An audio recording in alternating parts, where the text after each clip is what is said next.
আচ্ছা, তুই এখানে এভাবে লুকিয়ে আছিস তাই তো? হ্যাঁ সামিয়া বলো। কিরে, তোর সমস্যা কি? আমি তোকে লোকের বাড়ি কাজ করতে রেখে এসেছিলাম, তুই এখান থেকে চলে এসেছিস কেন? আমি তো প্রত্যেক দিনই কাজ করি, আমার আর শরীরটা খারাপ ছিল তাই চলে এসেছি। তাই নাকি? তোর শরীর খারাপ ছিল, তুই যেই পা দিয়ে বাড়িতে এসেছিস না, তোর সেই পাটাই আমি আজকে ভেঙে দিব। আমার খুব ব্যথা লাগছে, আমাকে ছেড়ে দাও প্লিজ। এইবার বল, কাজ করবি কি করবি না?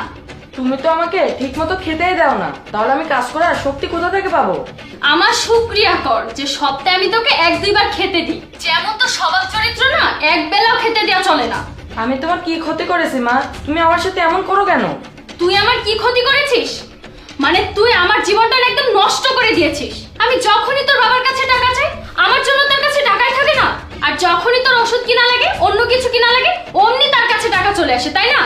দেখো মা, আমার বাবা যদি জানতে পারে তুমি আমার সাথে কি করো, তাহলে কিন্তু তোমার জন্য একদমই ভালো হবে না। তাই নাকি?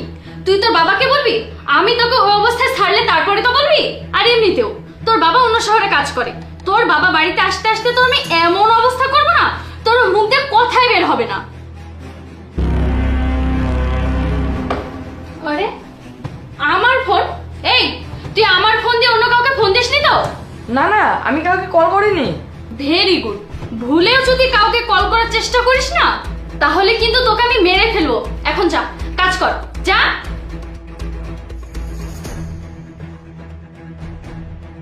সামিয়া আমার ছেলের উপরে এত অত্যাচার কেন করে?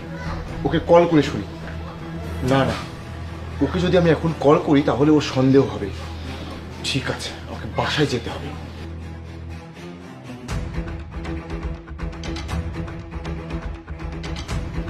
মা, আমি না আজকে কাজে যেতে পারবো না, আমার শরীরটা অনেক খারাপ। শোন, তুই যদি আজকে কাজে না যাস না, তাহলে কিন্তু 2 দিনের খাবার ভুলে যাস।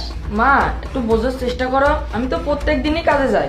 আমি সুস্থ হলে আবার কাজে যাব, আমাকে সুস্থ হওয়ার টাইমটুকু তো দিবে। আমি না তোর কাহিনী শোনার জন্য এখানে বসে নেই, তোকে আজকে কাজে যেতে হবে, চল।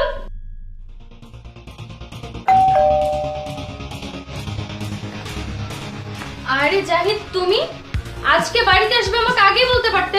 এইসব কথা বাদ দাও, আগে তুমি আমাকে বলো, আমার ছেলে বাইরে বালতি আর ঝাড়ু হাতে করে দাঁড়িয়েছিল কেন? আরে জাহিদ, আমি বাড়ি পরিষ্কার করার সময় ঝাড়ুটা আর বালতিটা বাইরে রেখে এসেছিলাম। নীরব হয়তো বাসা আসতে যে দেখেছে, তাই হয়তো নিয়ে আসছে। ও আচ্ছা, কোনো ব্যাপার না। শোনো না, তোমার জন্য না একটা সারপ্রাইজ আছে।